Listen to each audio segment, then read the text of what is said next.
about to start right now? There it goes. Sorry. Sorry. We're going. No, there was like a long pause that as we got started before the red light went off. So this is going to be a different opening to the full ride here on the Chase Thomas podcast. We just jumped right into it because both Matt Green and myself were not sure when the official red light went on for this episode, but we're recording. I think that was something they told you in like journalism school too. Like never say like, is this thing on? Like just never, but you know, what can you do? Here we are. What is the number one thing you remember from J school at University of North Georgia, Matt Green? What do you remember most? Rule wise. I don't even know, man. I just remember just Meryl. Meryl's the number one thing I remember from journalism school. She was a character. Meryl. So not Jacob J, not Dr. Marker, not Dr. Toker. No, you're going. I feel like Meryl, she was the one that had the majority of the journalism classes with. Okay.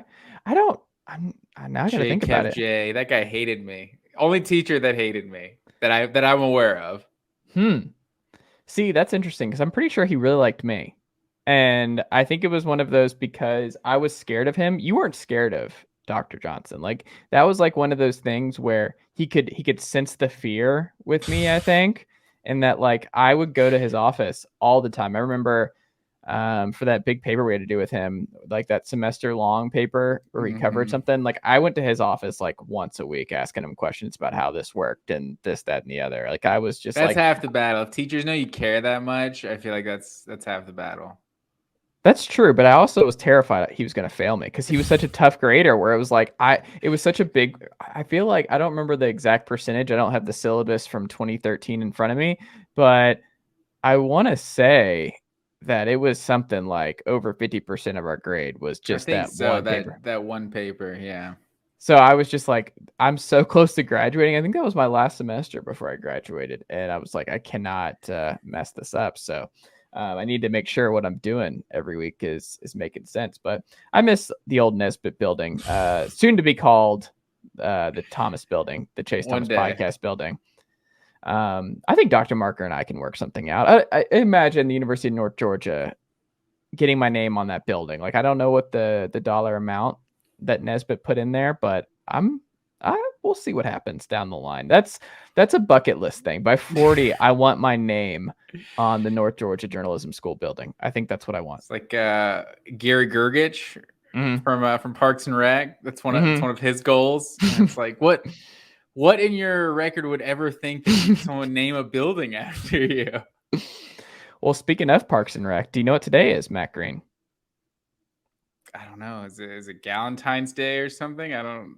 No, it's March 31st. Do you remember that episode where she doesn't April doesn't come into work? Yes. Yeah, that's right. Because she thought there was only 30 days in March. That's a classic right there.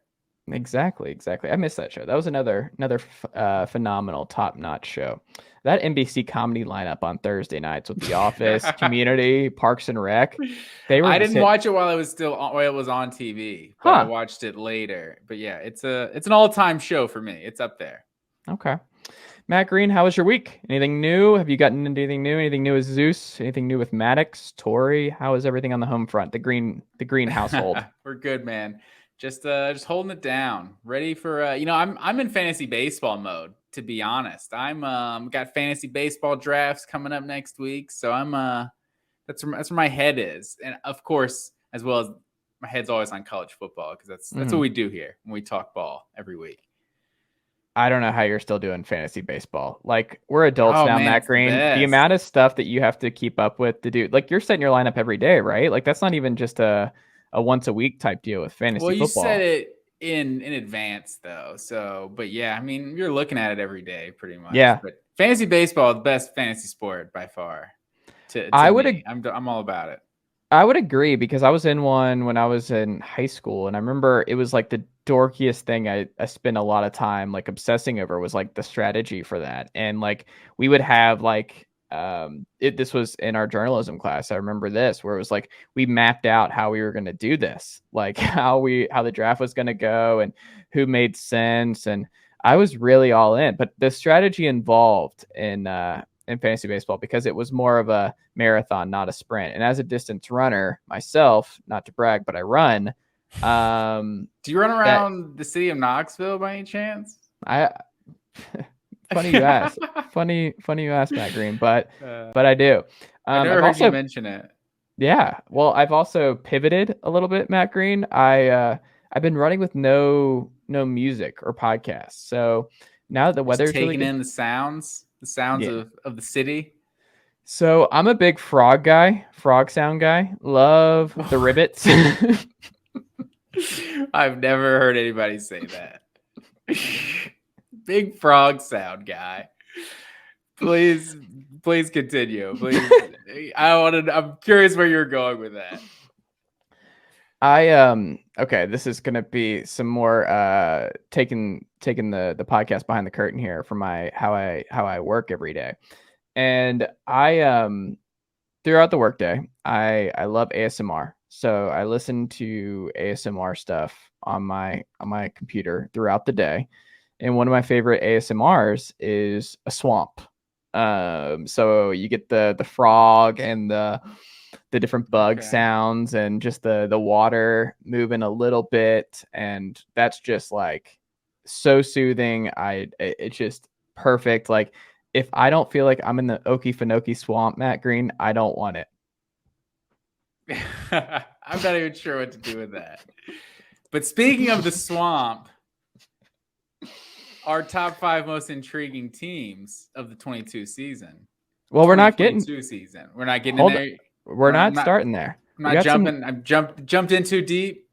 Yeah, hey, shout out to 741. You're in too deep, Matt Green. No, before we get there, Nigel the Nighthawk, our old friend, he had some news to drop off. It's kind of amazing. I'm going to group this, but the analyst stuff is out of control, Matt Green. The analyst stuff is just so funny to me of like who's getting What do you mean it's out of control? We've got Georgia Tech out here hiring analysts now. They've added that to the budget where they've got analysts. So Jim Chaney is now an offensive analyst at Georgia Tech University, the Georgia Institute of Technology, rather. And then we got Todd Grantham getting hired as an analyst at the University of Alabama. So it's standard operating procedure for Alabama, though. That's true. Grantham's going to his, I know SEC Shorts did a little video about that a few years ago now. That's just aged so well of Alabama coaching rehabilitation program or whatever. And that's exactly what it is. Like Grantham will probably be a DC here in the next few years. I'm sure he'll get another job somewhere. He's got a solid resume, but yeah, I mean, Georgia Tech, I can't, they're just trying to get in on it. This is what everybody's doing, having 20, 30 guys on your coaching staff, all these off-field coaches. Do what you got to do. Like Jim Chaney's just trying to be a coach for every single program in the Southeast at some point in his career. I feel like he has, right? Like I would love to do a deep dive into like how many stops he's had, because it's probably the number of schools that he has been at least some sort of coach at is just unreal. It's double digits for sure. Dana Holgerson signed an extension with the University of Houston that keeps him there throughout 2027. An interesting nugget. The reason I bring that up is Stephen Godfrey quote tweeted that and said that he, like, when people say that this is my last stop or my last job, he doesn't really believe that. But in this particular instance, that he does believe that this is, for this particular coach, that this is it for Holgerson, that this extension, that he is actually going to finish his coaching career out at Houston. But he's done a solid job, man. And like I outlined a few weeks back on the Full Ride, Houston, they have all the makings of the next Cincinnati Cinderella story this upcoming year with Clayton Thune and company, because this Houston schedule is quite nice. Quite nice. It's true. It's essentially a Power 5 job now. So that's probably like, it's nice for him to say that, but it's also like, would you be saying that if they weren't in the Big 12, It's like, now it's like a legitimate destination job. Obviously, if they do really well, is he really going to turn down Oklahoma or something? Who really knows, in some sort of hypothetical scenario. But yeah, I think we both kind of talked about Houston seems kind of like the forgotten team that's getting added to the Big 12, that like we've already seen what they are in basketball. Like, I mean, they're a legitimate, I mean, this is back-to-back Elite Eight. They went to a Final Four last year. So, and I think they have all the makings of a team that can come in and compete in the Big 12, like right when they get there. So I'm for Holgerson to say this, who knows if it's really true? Because yeah, you can say that, and something you didn't foresee, an opportunity you didn't foresee happening, can come along. So he's not young, but he's also not super old either. So I don't know. He's got a lot of time left. So it'd be good for Houston if they can count on, another 10, 15 years, however long he's got left coaching, of a consistent, good coach. I mean, he did leave a Power 5 job for a Group of 5 job. Like, he left West Virginia. He didn't get fired. Like, that man left for Houston. Like, he was like, I'm good. Right? Yeah, he didn't get fired. He left. So he was like, yeah, I'm good. There was also weird things going on in West Virginia, right? With like someone trying to get him fired or something like that. There was I don't know. They were never happy with him. Okay. So yeah, I mean, more power to him. They got a good thing going on. I think that's what you don't see enough of in college football, is just guys that are just solid where they're at. You see so many college basketball teams, guys get a solid 10, 15 years at a program, and you rarely see that as much in college football. Well, it's time for the most important news story that I saw this week. So this popped up this morning on my Twitter feed. Did you see this? Did you hear about this? My Jay Leno voice. Seen this? Matt Reed. Fred Taylor went on a podcast this week. Did you see what Fred Taylor, who is an absolute delight? I will listen to Fred Taylor talk about anything. I did see this. He may or may not have confirmed that there was a duffel bag of cash, but it wasn't actually a duffel bag. He confirmed it was not that kind of container where the money was stored. But there was a rumor back in his recruitment days, before he went to the University of Florida over the University of Georgia, that the folks over there in Athens may have thrown some money his way to get him to sign with the Bulldogs. And the way the story goes is he kept the money and still signed with the Florida Gators, which is one of the funniest things I've ever heard. And also, just for the folks who have been concerned about what NIL is going to do to the integrity of college football, this happened in... what year is this? 1997? 94, 96? 94, yeah. He's coming out of high school. Like, this has been going on forever. And that's a lot of money at that point. Like, that's a lot of money getting thrown around. But they said it, like, was it closer to 30? And he's like, well, it's closer to 50 than it was 30. Man, I can't believe he was that open about it. But yeah, Fred Taylor dropping some bombs. No, I couldn't either. But I guess, statute of limitations. I don't know. It's always interesting to hear stories like this, because like you said, the for the NIL is going to ruin everything crowd. It's like, maybe it's just going to be above the table now, and it's going to be the same thing that's always happened. So yeah, it was definitely interesting to hear him say that. I guess it's like no amount of money can make you choose to play for Ray Goff instead of Steve Spurrier at the end of the day. I think that's what it comes down to. But disappointed to hear it, because Fred Taylor, as far as Florida players go, that might be my all-time favorite Florida player right there. Like, he's up there. And here, his years with Jacksonville, I was always a Fred Taylor fan. You weren't a big Kejuan Ratliff guy.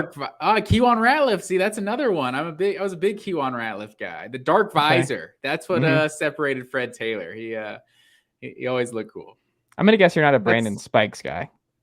Georgia fans did not like Brandon Spikes. I mean, I respect Brandon Spikes. You can't really say anything about him. But watching him lay on top of Sean Marino and yell obscenities at him, like, I can't be a fan of that guy. No. Jabbar Gaffney was a cool receiver. Sure. Jabbar Gaffney was a player back in the day. Jabbar Gaffney was a bucket. He was a bucket. Lito Shepherd. I think Lito Shepherd was a type back then. So there's some obviously some great Florida players of that year.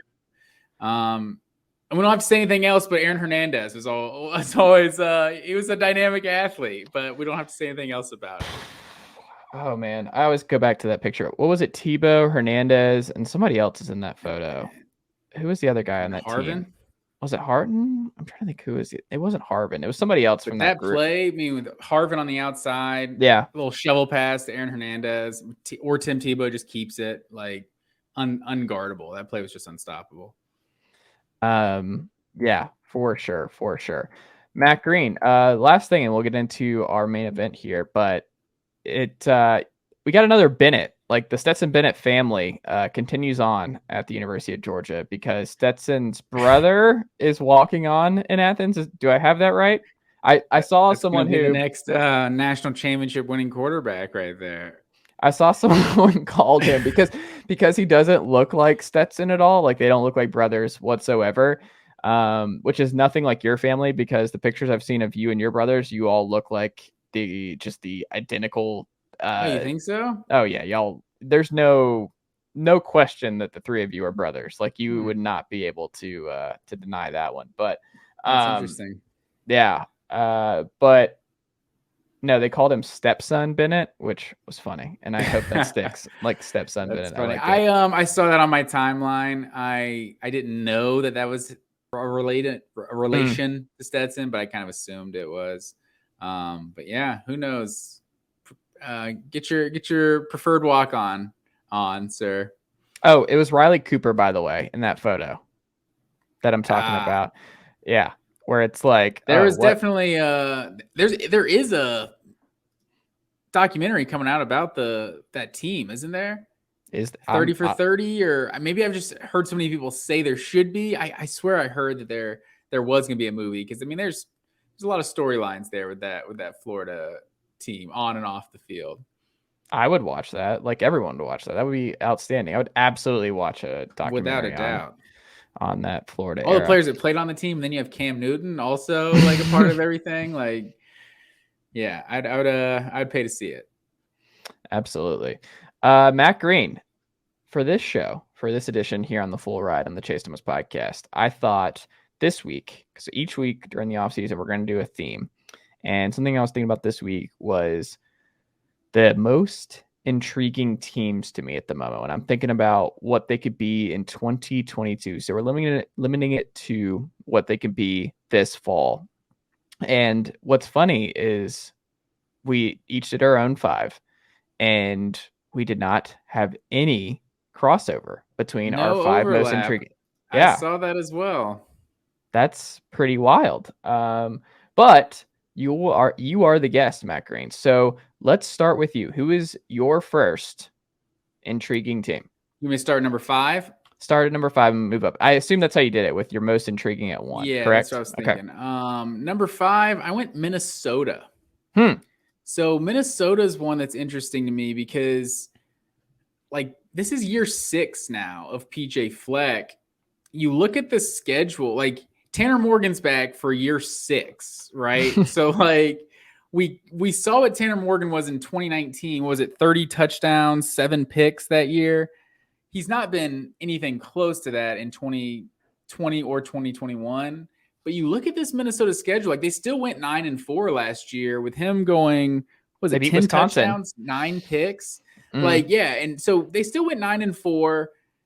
You look at the schedule at Michigan State, at Penn State, like those are the 2 toughest games you might say on the schedule. You got Iowa at Wisconsin as well. That's definitely gonna be one of the tougher ones. And then Iowa at home.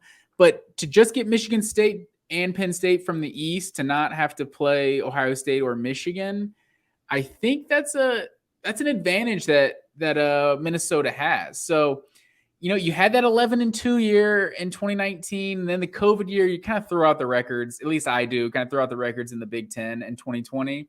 So, and then you follow that up with a 9-4. So I feel like they're well positioned to, like, depending on which version of Tanner Morgan we get, like they could legitimately win the Big Ten West in 2022. I think they're in the conversation. I think Wisconsin should still be considered the favorite, but we'll see what happens there. But the Big Ten West is wide open for them. And like you said, they're going to be – PJ Fleck's got them – they're a competent team. And Tanner Morgan being there is a huge help to come back. And I think they'll be in the thick of things for sure. My number 5, Matt Green, the Michigan Wolverines. So I put them in my top 5 because they lose both coordinators.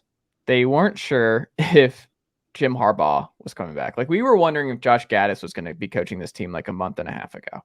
And all this uncertainty where it seemed like it was past the point of no return for Jim Harbaugh to return to Ann Arbor.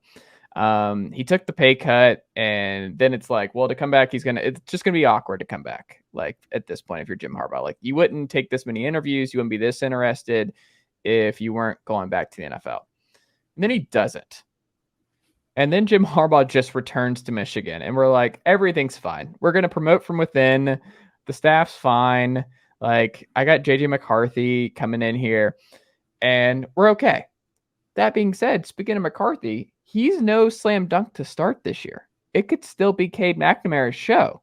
And we just saw what happened in Ann Arbor this past year, where it was like, okay, there's a ceiling with Cade McNamara. Like, you can't have him in the playoff if you're going to build off what you did last year.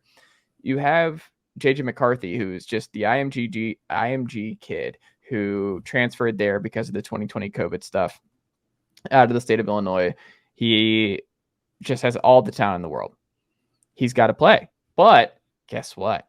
Ohio State's loaded. Michigan State's loaded. They took advantage of a season from hell a little bit from Ohio State. Is there a scenario where Ohio State does not win the Big Ten East in back-to-back years?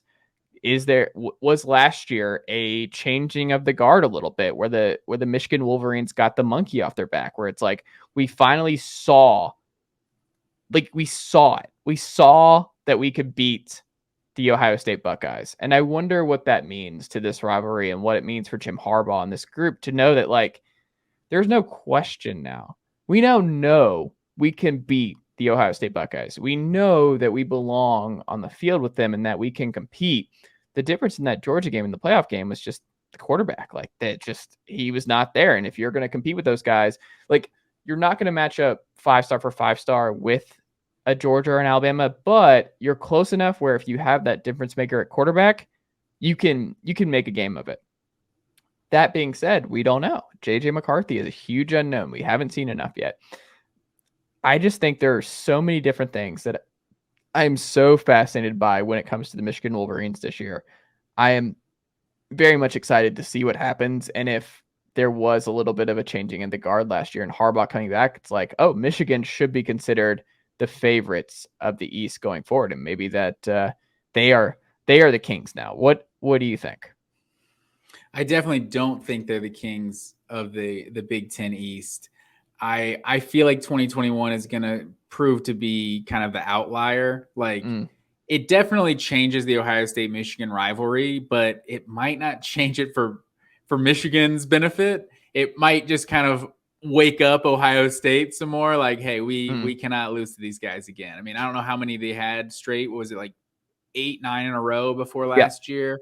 So yeah, they are definitely an intriguing team. I think the quarterback is what makes them the most intriguing, kind of from a Clemson Kelly Bryant perspective. Like, you went to the playoff that year with this quarterback and so obviously saw that this quarterback isn't going to get you all the way.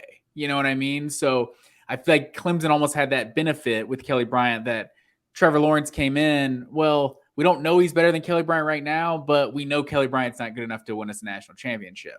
And it feels like if you just roll the dice, because Cade McNamara is obviously limited, and just, maybe see what JJ McCarthy can do, that's where they do become really intriguing, because then maybe we don't know what the ceiling is on Michigan if they have a dynamic quarterback like you're talking about that can potentially elevate them.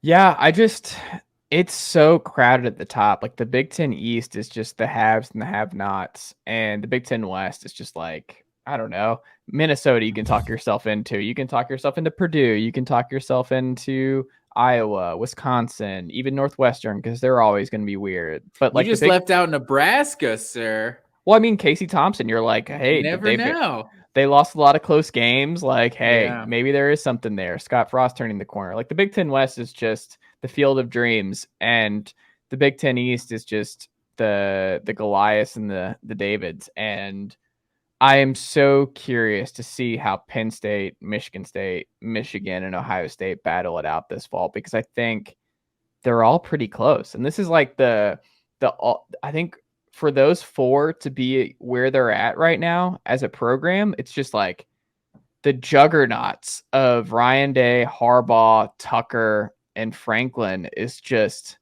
wild that those 4 coaches are in the same division while you got the Big Ten West out there and Paul Chryst being like, life's good. Life's good over here. I don't know about you guys, but I'm ready to win 10 games again. I'm ready to cruise. I'm ready to cruise once again. I don't know. It's kind of wild. Pretty much. That's why I was kind of trying to find who is that dark horse in the Big Ten West. Like, who is that team that avoids some of the juggernauts in the East? And it seems like this year, like Wisconsin, I know Wisconsin plays Ohio State this year, and I'd have to look on the road at Ohio State, yeah, and they play at Michigan State too. And I know Iowa plays Ohio State as well this year, so that's one thing they can make Ohio State's schedule interesting. So yeah, we'll see how it shakes out. We shall see, Matt Green. We shall see. Your number 4. We've talked about them a couple times on the pod already. The Florida Gators are my number 4. So we actually talked about them, like, I don't know, that was like a week or 2 ago, about Emory Jones transfer, not transferring. Well, he's transferred again, and it seems like this one's gonna stick. So Emory Jones is gone from Florida, which I feel like ultimately is just good, because that fan base was going to lose their absolute minds if Emory Jones started the first game of the season. Like, they would riot. So I'm really curious to see how the Jack Miller, Anthony Richardson thing plays out. You'd have to think Anthony Richardson has an edge there, but I think there's also some injury issues there as well going into spring. So Jack Miller might be able to like have the edge, which would just be kind of crazy from where Florida was like 3 or 4 months ago. But the reason Florida is so interesting to me, their last 4 head coaches in their first year went 10-3, 10-4, 7-6, and 9-3. So that's a lot of success for first-year head coaches. You know, one of those is after Steve Spurrier. Actually, the worst one was after Urban Meyer left. So kind of interestingly enough. So it doesn't necessarily have to be left on a great note for the next guy to just come in. And we just know how much talent the University of Florida just typically has, and the state of Florida just typically has. So, like, I think Florida is going to be a really interesting team to see. Is it a legit just full out rebuild, or is this more like McElwain to Dan Mullen, where, you know, the consensus is kind of that they gave up on Jim McElwain, that the team wasn't putting forth the effort. So is that kind of what was also happening with Dan Mullen? Is there more talent than the 7-6? Are they 6-7, or they finished 7-6? They finished 6-7, right? I think that's right. Who did they even play in the bowl game? I blocked that out. There could be more talent. Let me see. I got it right. Yeah, they did finish 6-7. So could be more talent than the 6-7 record suggests. So I'm curious to see what Florida is next year. And the schedule is not easy with Utah at home, going at A&M, and always playing LSU from the West. So and obviously Georgia and Tennessee in the East. They have Utah at home this year? They do. That's wild. That's a good, that's and the it's at season home opener. And it's not a neutral cider. Actually, Gainesville. Yeah, I don't know if they're going next year at Utah, but yeah, it is a home and home. Are we calling this the Urban Meyer Classic? You know, that never even occurred to me. I don't know how I didn't think about that.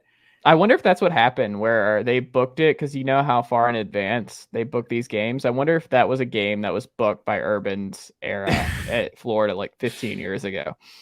Who knows how far out they book these games. I'm excited. I didn't know that was on the calendar for this fall. That's going to be a fun one, man. That is going to be a fun one. Well, I like that. It's also the kind of game, like, if Florida wins that, like, we don't know necessarily how good Utah is right now, but that's the kind of game that your first year head coach wins that to open the season. Like, that can just create some positive momentum.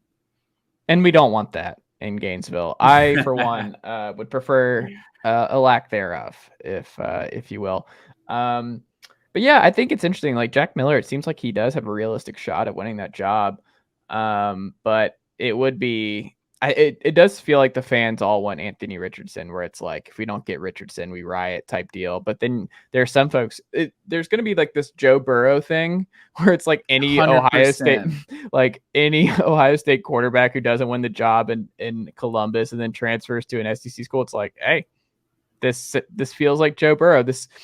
They're doing some At sniffs. the same time, though, I can't hate on anyone who would jump to that conclusion, because Joe Burrow was sitting behind Dwayne Haskins, right? Who threw 50 touchdowns. Like, if you're sitting behind CJ Stroud, this guy was Bryce Young won the Heisman, but you could argue CJ Stroud was the best quarterback in college football last year. So it's definitely going to be a homer take to throw out the Joe Burrow stuff, but you would only be suicidal as a Florida fan or on the edge of rioting if Emory Jones is the guy. I think if Jack Miller comes in, it's like you could think he showed out and he won the job. Or the same thing with Anthony Richardson. Whoever wins the job actually had to earn it. Whereas it felt like if you end up with Emory Jones, it's just because all of these guys are terrible and we're going to go with the guy that's got the most experience. So I'm really intrigued by what the Jack Miller, Anthony Richardson thing could be. Well, we'll see what happens in Gainesville, but I'm also curious because Emory and JT are still on the market, right? They haven't committed yet where they're playing football this fall. But we'll see. Next up, my number 4, the Miami Hurricanes. So the reason I have them as intriguing is that like everything about Miami that I like is 2 to 3 years from now, where I am curious like how they navigate this intermediary period, because Tyler Van Dyke is, I've seen a lot of different draft boards that he's like the number 3 quarterback prospect for the 2023 class. And you're like, oh, so if Van Dyke's legit and Cristobal is there and you got Josh Gaddis from Michigan, you pull your guy from Georgia as a DB's coach, you got Kevin Steele coaching linebackers, DC, and then you got Charlie Strong coaching linebackers rather. You've got talent all over the board. Cristobal is just put together an all-time great staff there, but I'm curious, like he might, this might be something that it happens faster than other places just because they might have the quarterback in place where it's like, oh, you don't have to do the 7-6, just kind of like get right year in Miami. You might be able to just expedite this thing and you're humming it and you're playing the ACC title game in year 1 because Van Dyke is that good. If Van Dyke is a Heisman type quarterback, that is a huge thing for Miami because we're just, I shouldn't even say the collective we there, but for myself, like I'm excited about where Miami's going. And like, I feel vindicated because I've said on this podcast and I've said to family and friends where I'm like, of the 3 schools, powerhouses, I was like, Miami's always had the most upside. Like Miami of Florida and Florida State, like they should be the cream of the crop. Like the best area. If you're a Florida kid, you should want to go live in Miami, go play in Miami, the ACC schedule, all that kind of stuff. It's the coolest university in the state of Florida. Like there's all kinds of reasons that Miami should not be the cream of the crop. They have a lot of money, private school, all that kind of stuff that like, no, Miami should be the best of the 3 traditionally year over year. And we're going to see because they pumped a lot of money into this program and that will be seen later on. But I'm just so curious to see because the ACC is wide open, Matt Green. Wide freaking open. That's what I was going to add to what you were saying, to your formula to begin with, was everything you said, and then you also have a wide open ACC right now. Like you just had Pittsburgh and Wake Forest in the ACC championship. Like who's the best team who's the next best team in the Coastal next year? Is it Pitt? Is it Virginia Tech, North Carolina? Like there's no reason Miami couldn't play for the ACC championship next year. Like I think that's a good call. And I'm glad you didn't put me on the spot because I would not have been able to tell you which one's the Coastal and which one's the Atlantic. I had it pulled up right here. That's why I at the Atlantic, that's where you get Clemson, NC State, Wake Forest, as you know, Florida State. So, yeah. I wonder if even the coaches, like I would love to get, I get a lot of these coaches now on this podcast. I want to now put them on the spot. Like I want to get an ACC coach and be like, off top of your head, North Carolina, which division are they in? Like, just to see, even if they know. That would be pretty good. Well, who he play for, actually? Yeah, exactly. All right, Matt Green, where are we going next? Who's your number 3? All right, my number 3 is Notre Dame. So what makes Notre Dame intriguing to me? Over the last 5 years, like everyone loves to hate on Notre Dame, right? That they're just overrated, don't play in a conference, all that every year. They've been like the model of consistency over like the last 5 years. Like they're 54-10. That's almost 11-2 every season over the last 5 years. So 2 college football playoff appearances. So we have this idea of what just and we also kind of take it for granted too. We don't even think last year's Notre Dame team was even really good, and they went 10-2, or I'm not even sure what their final record was. We were putting them at like the playoff. They were a game going their way, like where they were just they were gonna backdoor their way into the playoff last year. I don't know. Yeah, if Georgia beats Alabama, then in the SEC championship, then Notre Dame might have been in the playoffs. So I think we're kind of taking that success for granted right now, because if you look at the schedule in 2022, like Marcus Freeman's going to come in year 1 as a guy, taking over a well-oiled machine. You got to go at Ohio State, at North Carolina, at USC next year, Clemson and BYU both at home. Like, it might not just be the roll out of bed, go 10-2, 11-2 for Notre Dame next year. And I wonder how, like, a bad year 1 at Florida, at a Tennessee, it's acceptable, right? It's like, well, you're coming in, you're rebuilding. Like a bad year 1 at Notre Dame, it's like, well, everything's here, everything's in place. The offensive coordinator stayed for you to stay because he played here. It's like this is a destination job to him. So I wonder if we see Notre Dame go 8-4 next year, if there's going to be a little more pressure on Marcus Freeman heading into year 2, even though he is just a first-year head coach. Well, they got the good transfer from Northwestern to fill the Kyle Hamilton role, so they got that safety. The defense looks good. He kept the strong recruiting class together, so that will be helpful. Even with a 8-4 type year, like if the recruiting's strong, that is something that will buoy him a little bit for a couple of years. But I agree with you that I think Notre Dame fans are a little too sure of the Marcus Freeman hire, where it's like, if I'm a South Bend super fan, I mean, I don't know how you wouldn't have wanted Fickell over Freeman. Like if that was the choice and that was an opportunity, like Fickell would have won immediately. And just the head coaching experience, where like we know what Luke Fickell is at Cincinnati. We don't know yet with Marcus Freeman. We just know that he is a up-and-coming star. But is Freeman one of those guys who can immediately transition to the CEO coach without having another head coaching job first, to like a Cincinnati type job for a couple of years and then get the Notre Dame job? Or is he someone that can immediately take over and be that guy? And I think it's fair to wonder if Freeman's up to that. Like he can recruit. We know he'll recruit, but it's like Brian Kelly recruited, but Brian Kelly won a crap ton of games. He went to multiple playoffs. Like that dude won so much at Notre Dame. You can make the case that he was the most consistent Notre Dame head coach of all time. Like of all time. I think the early signing day, the college football calendar that we always talk about, I think that played such a huge role, because you couldn't get Luke Fickell. Like maybe Luke Fickell would have listened to Notre Dame, but he had a team playing in the college football playoff, and mid-December, he was worried about his team. He was not going to go to Notre Dame. So it felt like a rushed move to keep continuity. Let's keep this recruiting class together. Let's, everything's positive. Like, yeah, let's not worry about it. Let's just keep our head down, keep moving, And we've seen so many different defensive coordinators you've seen what Kirby Smart can do, and you've seen what a Mel Tucker can do, and you've also seen what a Will Muschamp can do as a head coach. So you have no idea really what Marcus Freeman is going to be as a head coach.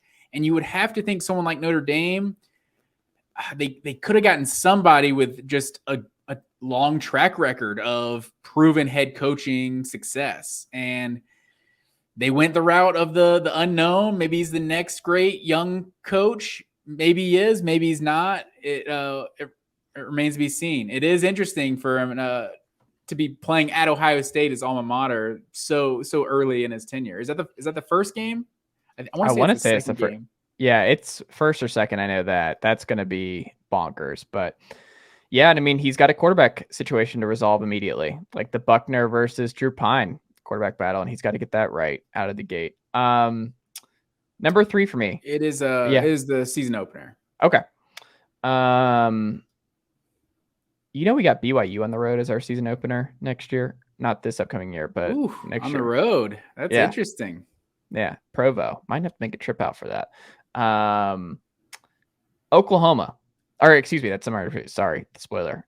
Georgia is my number 3, Matt Green. So both of our teams fell on each other's list, which is funny to me. But I included Georgia because we've talked about this a little bit, where we did a special show on like what Georgia's going to be without the defense. And we know with Walker, with Davis, with so many dudes who have moved on to the NFL on that defense, and just the amount of talent that they're going to have to replace, but they have talent to replace them. But a lot of change, a lot of change. The defensive coordinator now gone, defensive backs coach now gone.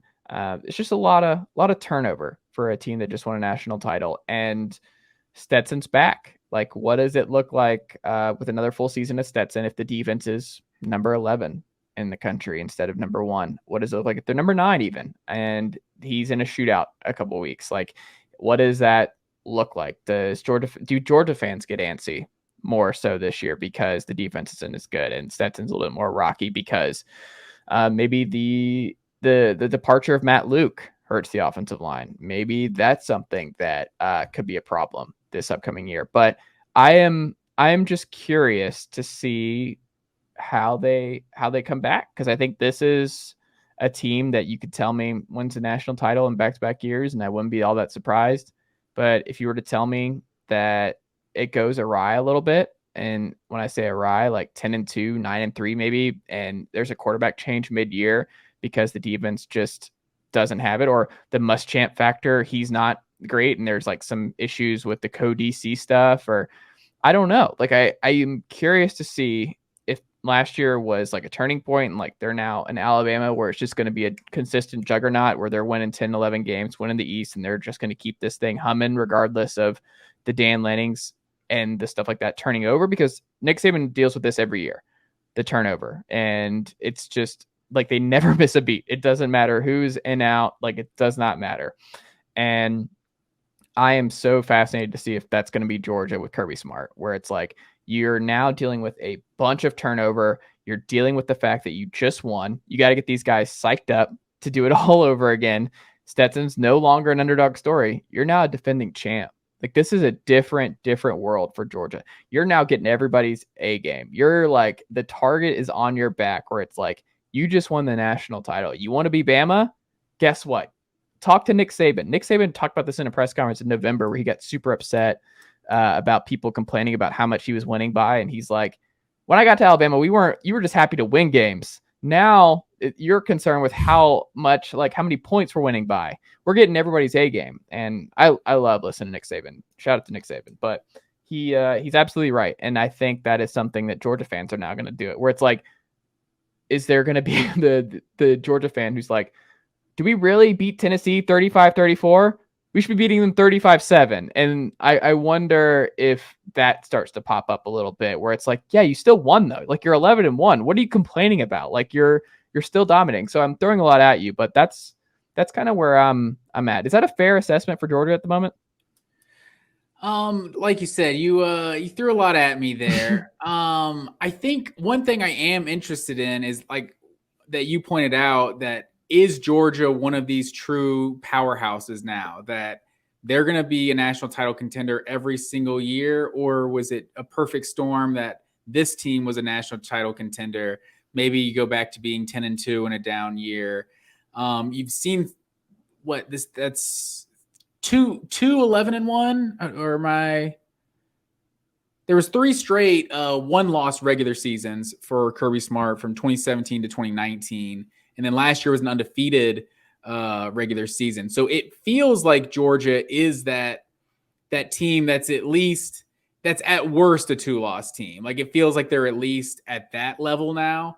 I feel like Georgia is going to be a little worse next year, but I'm not sure they have the schedule to really expose it, to be honest. Like, I think if Tennessee was a road game in 2022, I think that game would be being circled like we circled Texas A&M hosting Alabama in 2021. Like that was going to be every single person's upset pick, or just pick for like, this is going to be the rowdiest environment in the college football season. I think that would be a perfect storm for Tennessee to have an upset. But for that Tennessee game, who I think is going to be the second best team in the East this year, for that to be at home, that makes that game a little bit easier. And, one of the things you've seen Kirby Smart struggle with the most is playing SEC West teams on the road. And this year that would be at Mississippi State. Mississippi State is that ultimate wild card team that, they're going to pop up and beat some teams this year. You don't really know, you're not really going to predict them to beat them, and you don't really know which ones they're going to do it. So Mississippi State's a tricky game, but that's not Texas A&M. That's not LSU. That's not Alabama. You know what I mean? So it feels just like a down year for Auburn too, most likely, but who really knows what Auburn's going to be every year. So the opener versus Oregon is interesting because that's going to be a highly hyped up neutral sided game. But I just don't know how many great teams are on this Georgia schedule. So I kind of see this team, even if they do take a step back, I see them being, a 1-loss SEC East champion and the potential to go to the playoff if they win the SEC championship. I don't think, probably in the same way that they had the potential to make it in 2019 playing LSU. Like, yeah, you're technically a contender because you could win and get in the playoff, but no one really thinks you're going to beat Alabama this year. So, who knows? Georgia could be right back to, being the exact same type of team they were last year. I see a little bit. I could see them being better on offense with Stetson. I think it's interesting so far in spring. It seems like Kirby is giving Brock Vandegrift and Carson Beck both kind of the opportunity to beat out Stetson Bennett, because I think that's why you bring in all these big time prospects, So I think Stetson Bennett, Georgia has the security and knowing that Stetson Bennett is a solid quarterback. So if one of these guys is going to be a star, put him in and let him be a star. But at the end of the day, they might not be better than Stetson Bennett. And some people might think that's an indictment on the quarterback room, but I feel like it's probably because Stetson Bennett never gives really enough credit. Like, I mean, he's not a superstar, but like the guy played a good quarterback last year. Like he got good Georgia got good production from that position. All right. You're number 2, Matt Green. I'm going to get mad about this. I can already feel it. Number 2, I have your Tennessee Vols. Because I think this is a crucial season for Tennessee. I think it's crucial in not result, but just in perception.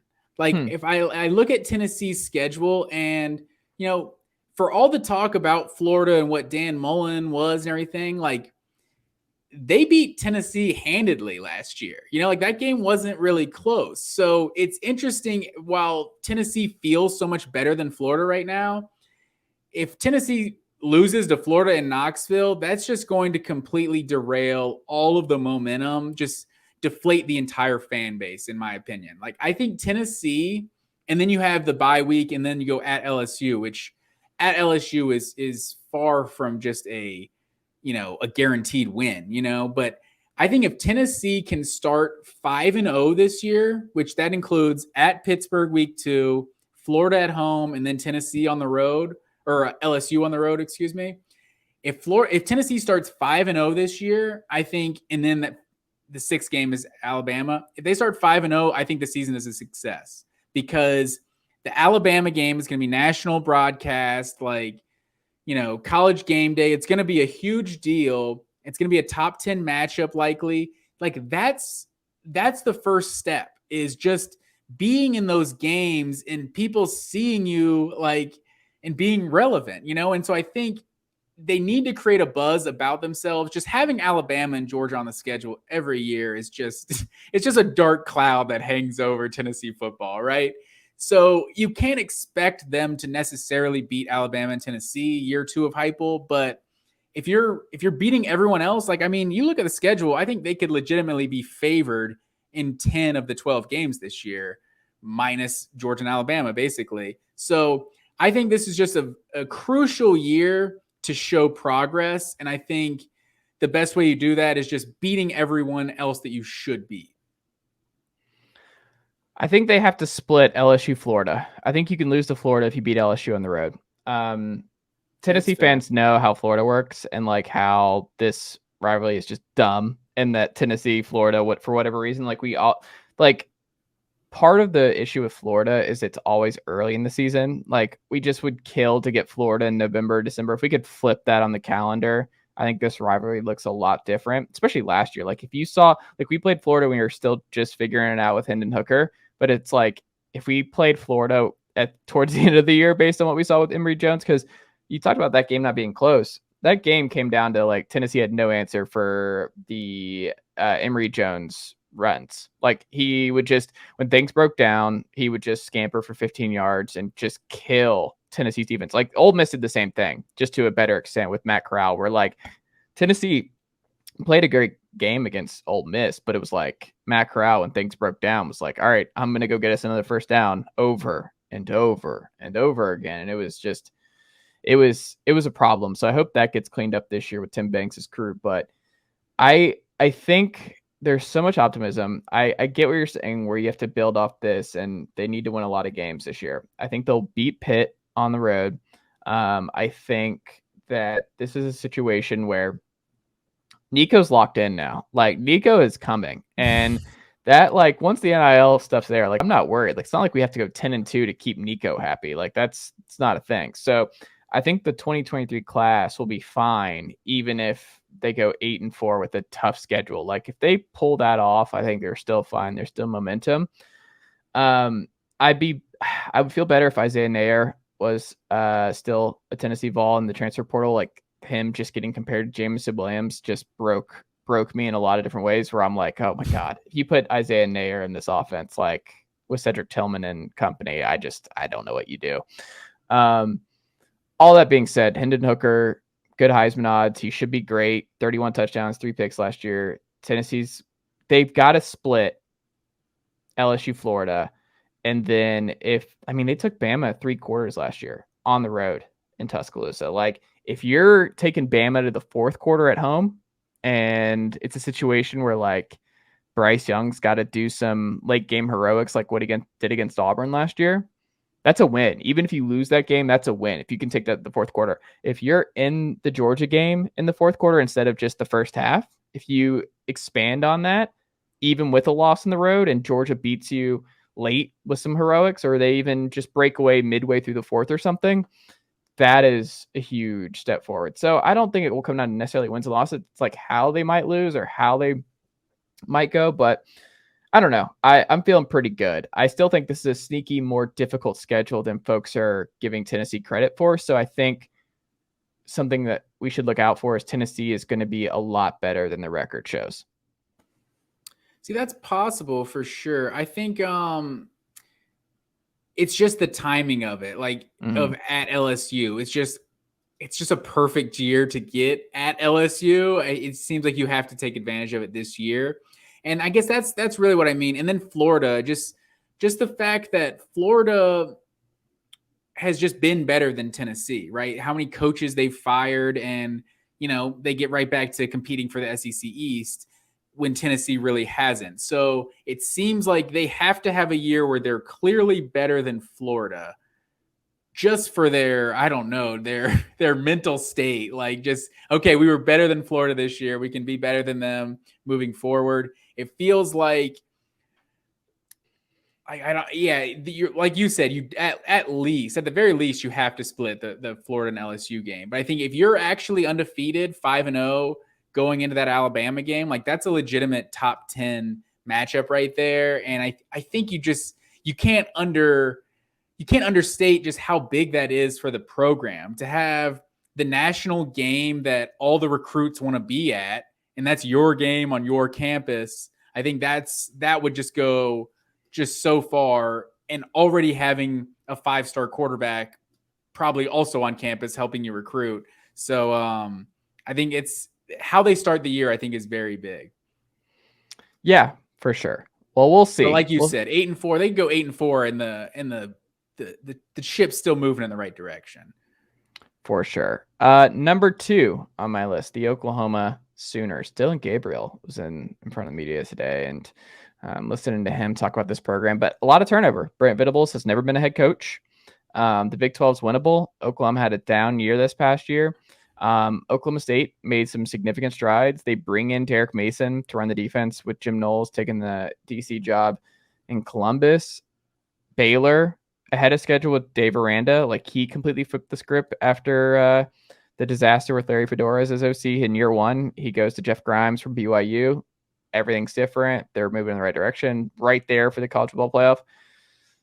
Does he get right? Does he just jump right in? Like, I am very curious to see what Oklahoma looks like with Brent Venables. Like, is it a seamless fit? Is there no awkward? Is it like a 6-6 type year? And it's going to take some time for Brent Venables to get used to being a head coach. Is Jeff Lebby a slam dunk? Do they have some differences with Lebby and Venables? I don't know. They're going to score a lot. And Dillon Gabriel is someone who plays in a tempo guy. He was a hype man early on in Orlando. And what if Brent Venables is like, I don't want this. I don't want this kind of style with what we did at Clemson, and I want to protect my defense. And I don't know. Like, it's a very different situation than what it was with Lincoln. And I guess it could go more like Bob Stoops. Like, that's the hope, is he's just the next Bob Stoops there. But like, I don't know. Oklahoma had a down year. They lost a bunch of talent in the portal. Gabriel has injury concerns. Like, I am curious because they don't have the kind of depth that they usually do. And I'm just so curious to see if they are able to just bounce right back to the top of the Big 12, or Oklahoma State and Baylor, they just repeat and they're like, no, this is our conference now, Oklahoma. Yeah, that's a good point, because I feel like we kind of talked about Notre Dame kind of taking them for granted on what they are every year. Like, Oklahoma is even more so. Like, they just every single year they're 12-2 winning the Big 12. So it was a really weird year for them to not even be in the Big 12 championship. So yeah, and then to mix that in with the first year head coach as well. So yeah, I wouldn't be shocked, if they're the Big 12 champions next year, but I kind of think they're going to take a step back, and we could see, Oklahoma State and Baylor again, although they do have both of them at home this year. And then maybe this is the year that Texas can take a step forward. So yeah, they are definitely a very intriguing team in 2022. Well, we'll see what happens. Your number 1, Matt Green, who do you got? My number 1 is the people who tried to trademark the word "the," which I'll just never get over that. The Ohio State Buckeyes. I'm wondering when does Ryan Day become the college football coach under the most pressure? Is this a year? Like, we've seen, like, 2014, that was Ohio State's last national championship. We've seen him finish top 6 every year since then. Ryan Day's got 2 college football playoff appearances. But after seeing Michigan win the Big Ten last year, like, they seem like the most talented team in college football. Like, you usually say, like, other than Alabama, they're the most talented. Like, including Alabama, Ohio State may be the most talented team in college football. Like, if they got in the playoff last year, they could have won the whole thing, So you don't really know. Like, CJ Stroud, and for my money, is probably the best quarterback in college football. TreVeyon Henderson might be the best running back. Oh, wait, whoa. Best college. You think he's better than Bryce Young? You have him ahead of Bryce?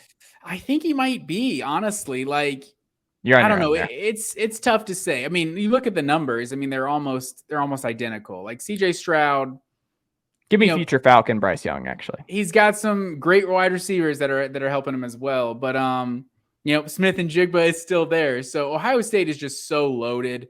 It's going to be a huge indictment on Ohio State if they're not in the college football playoff this year. And I would say if they don't make the national championship game this year, you could argue that it's a failure. Like this, it just feels so much like Ohio State, Alabama, and everybody else right now. This year coming into 2022. Matt Green, I have one question for you on Ohio State. What's that? When did Ryan Day lose his first Big Ten game? Was it Michigan? Was that the first one? That was his first Big Ten loss since he's been the head coach. No, for sure. He's had a lot of success, but the man is not on the hot seat. There's no pressure. We're not talking about the hot seat. Kirby Smart wasn't on hot seat talk going into last year, but he was the coach under the most pressure, arguably, in all of college football, because doing great is one thing. Having 11, 12 win seasons is great. Ohio State is thinking national championship, probably more than any other program minus Alabama. Ohio State can truly be on that national championship or bust mindset every single year, which would kind of like lead you to say that every year since 2015 has been a failure for Ohio State. Like, even though they finished top 6 all of those years, they're just one of those few programs that is legitimately national championship or bust. I don't know. I just think I can't speak for Ohio State fans, but I think the goal should not be national titles every year. Unless you're Alabama, it should be playoff every year. Like, that should be the goal for Ohio, or the standard at Ohio State. It's like, if we did not make the playoff this year, then we messed up. Like, whatever happens come playoff time, like with Bama, Georgia, whatever, like LSU, dominant Clemson team, whatever. Like, if we are in there, like, we just need to be in it every year. Like, we have too much talent. We spend too much money. We have too many resources for us not to be at least in the Final Four every year. Well, and I think to your point, this year specifically too, like Ohio State has a lot of years where you circle like 2 games on their 12-game schedule, and it's like they need to win these 2 to get in the playoff. So this year specifically, like having Iowa and Wisconsin from the West and having Notre Dame on the schedule, as well as, the opponents in the Big Ten East, just getting to the playoff, you could be looking at, 4 or 5 top 15 wins. So I can give you a little more leeway there. Yeah, I don't know.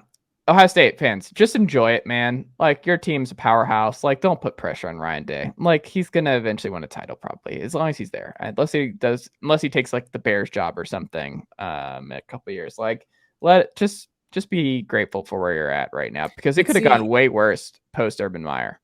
No, that's definitely true. But I think that the Urban Meyer part is part of it. It's like you were handed the keys to a Ferrari, and it's like, we still have a Ferrari, but we wanted to upgrade. I don't know, that it's not the best analogy. I don't know where I was going. What's the upgrade over Ferrari? Yeah.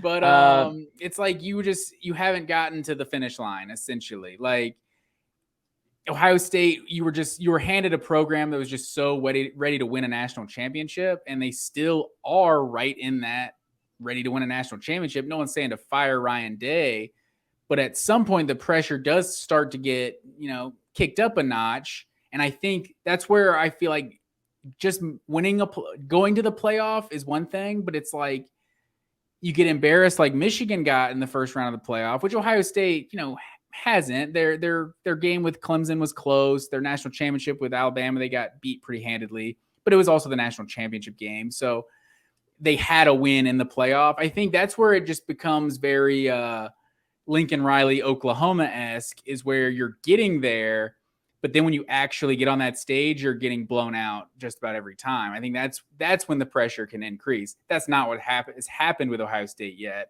but that's why I feel like just getting to the playoff isn't quite good enough at Ohio State. It's good enough at Michigan, but it's Ohio State. You need to at least get a 1 win on that stage. They got time. and they got the talent. I think they'll be all right. I've seen these recruiting classes. I think they're going to get a couple more bites of the apple with Ryan Day before it's all said and done. But we'll see. Your point is well taken. I would think so as well. Your point is well taken. My number one as we wrap up here on this edition of the Full Ride, Oregon. Your old friend Dan Lanning. They're my number one most intriguing team, and I think it's because Bo Nix is in the building. Yet Kenny Dillingham making the move out west to be the OC, leaving Florida State late in the cycle. Mario Cristobal had this group where like it's easy to forget just how quickly the news cycle just moves. And I don't know if you seem to recall, like people were like, Oregon should be the playoff team, the next team to make the playoff in the Pac-12, where it's like, oh yeah, like Oregon's a playoff team. Like people were talking to themselves, and Anthony Brown should be good enough to get them there. Like he should be fine. Like I don't think they'll win, but Pac-12's bad. The Oregon Ducks should do it. Like the Oregon Ducks not making the playoff after beating Ohio State last year was like monumental because they were like, oh, they beat Ohio State. This is a playoff team. Like Oregon has this straight shot. Yeah. People were putting them up there even though they didn't actually believe it. Just because Correct. They beat Ohio State. They just like, you had to put them up there. And Dan Lanning's never been a head coach before. And now he's walking into the Pac-12 where the talent's still there. Like Oregon's got talent everywhere. And sure, losing Kayvon Thibodeau will hurt a little bit, but man, Bo Nix being the wild card that he is, and Oregon going into the Pac-12 and Dan Lanning just being a huge unknown on this front, I think they're the most fascinating team in college football to me in 2022 because I could see them like Lanning. If he's a slam dunk guy, it's like the Mel Tucker thing where this group just gets moving and you're like, oh, this is going to be a machine sooner rather than later. And, you know, Bo Nix, does he expedite the process in terms of their rebuild where it's like, oh, it's a Tyler Van Dyke thing. Like Cristobal goes to Miami, Tyler Van Dyke's right there. Does it change the timeline a little bit? Does the timeline change for Dan Lanning where he doesn't have to do the Kirby Smart 7-6 type first year Nick Saban, where it's like, you've got enough talent. The Pac-12, not great again this upcoming year. I don't think it's looking all that great. A lot of rebuilding teams, a lot of new faces in the Pac-12 North. Both UW and the Cougs have new coaches. I don't know, man. I just think that they are in prime position to kind of overachieve. And Bo Nix, you can never quit. And Bo Nix out of the SEC in the Pac-12, it's like, does he realize his potential out west away from scrutiny? I don't know, man. Like I can't stop thinking about what they're going to be in 2022. Because you could tell me they're a playoff team, and you could tell them that it is a mess. Bo Nix is not good, and this team's like 7-6 at the end of the year. You could tell me both. Yeah, first of all, they better not go 7-6. I feel like that will not be a good. It'll be hard. Like it's first year, you know, maybe you'll learn a new system and that sort of thing. It's gonna be hard to justify a 7-6 down year because like Oregon just has had so few years like that. Obviously, the Mark Helfrich, the last couple of years of Mark Helfrich for Willie Taggart, those years weren't great, but I don't know. I don't know about Oregon.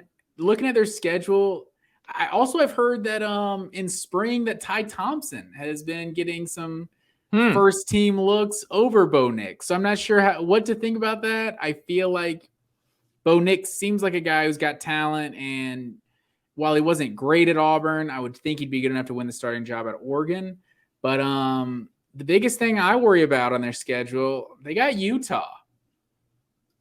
They got Utah again on the schedule, and man, is it going to be different the next time? Like Utah's just beating them like they stole something, like 38-7 and 38-10. Like they got to get more Utah. So it's hard to see them getting past that one. But no, that one is at home this year. But they have BYU at home.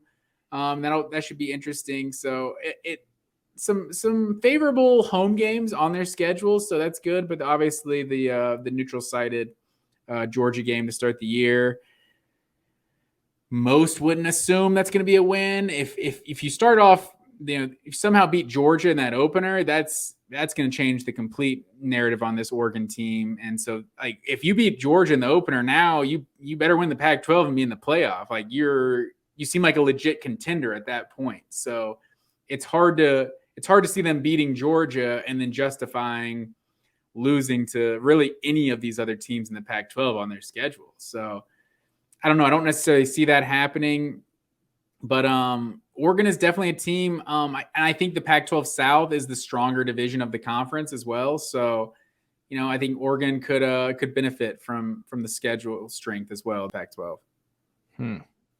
Okay. Matt Green, that's all I've got. Do you have anything you would like to add before we wrap up here on this edition of the Full Ride? Those are some good ones, man. It's interesting that we didn't have any overlap there. So, just excited to see. Answer this question for me. NCAA tournament, changing it up on you. One last thing. Mm-hmm. What would have been a better storyline? We were having this debate this weekend. St. Peter's versus Duke in the Final Four, or North Carolina versus Duke in the Final Four, which is what we have. What would have been a better storyline? North Carolina Duke, because I don't think St. Peter's could beat Duke. I think it would actually be a pretty terrible game. Like, I think Duke would actually obviously now out. We see North Carolina like blasted St. Peter's. Yeah, so it doesn't really help. But my take was Duke North Carolina's better just this year because of Coach K's last dance. Any other year, St. Peter's is the number one story. So that's the sexy story, the Cinderella, the 15 seed getting all the way to the Final Four. But that's a whole nother movie. We don't want that movie. We got the Coach K movie already in progress. We need to finish this movie. So that's why Duke, North Carolina. That was my thought. So I was just curious your take. I wonder how much Peacocks went up in Google search history numbers. Like, that's always a thing. Like, enrollment at St. Peter's is going to go up in the next couple of years. But Peacocks. Like, how many people just went out and got a peacock? And they're like, you know what? We haven't done in a while. We haven't gone to the zoo and checked out some peacocks. And it's funny too, like I mentioned over the weekend, I was like, it's just kind of a shame that, St. Peter's got this great young coach and, a year or two from now, he's going to be taking another job. Like, no, it was he's already gone. It was like 3 days later. He's new Seton Hall coach. Well, to be fair, he went there and he's a legend there. And that was a good opportunity for him. So, without a doubt. Great run for Mr. Holloway. But yeah, Matt Green on Twitter, Matt_W_Green. And all things college football there. So he's always getting into Twitter spats with their other folks on the Twitter sphere. But don't forget, you can also watch us on YouTube, youtube.com, Chase Thomas Podcast, all that good stuff. Follow me on Twitter at Chase_Thomas. But yeah, new episode next week. Yeah. Is that Doc Rivers you got back there? That is Doc Rivers. Okay. Oh. Do you know who the other man is? I can't tell. I don't know. From here, it looks like the old man in Charlie and the Chocolate Factory. Grandpa Joe, is that his name? Not Grandpa Joe. No, it's Ben Matlock. That's so random. A lot of diversity back there. Matlock, Hawks, Braves. You're all over. Got it all covered. Matlock's my favorite, man. That was like my favorite television show growing up. When I stayed home sick, I like the amount of time I watched Matlock on WGN growing up. Matlock. He's my favorite. Like, Matlock was my guy. Benjamin Matlock was the best friend I never had growing up, Matt Green. I love me some Matlock. More of an Adrian Monk guy myself. Okay. It's fair. I'm into Bosch right now. Bosch kind of fits some of those blocks on Amazon Prime. It's pretty good. Matt Green, always a pleasure, and I will talk to you next week. Yes, sir.